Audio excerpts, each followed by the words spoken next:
పారిజాతం పువ్వులు రాత్రిపూట వికసిస్తూ ఉదయం రాలిపోతూ ఉంటాయి. కానీ ఇవి జ్వరానికి మందు అన్న సంగతి మీకు తెలుసా?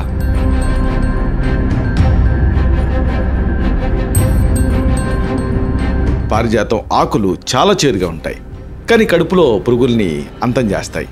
ఈ చేదులో ఇంత శక్తి ఎలా దాగుంది?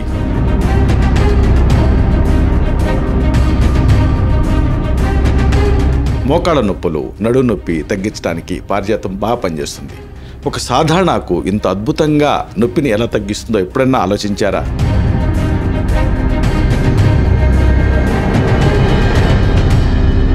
వర్షాకాలంలో వచ్చే మలేరియా జ్వరాన్ని కూడా పారిజాతం తగ్గిస్తుంది. ఈ మొక్కలో ఉండే పదార్థాలు ఆ ప్రాణాంతక వ్యాధిని ఎలా ఎదుర్కొంటాయో మీకు తెలుసా?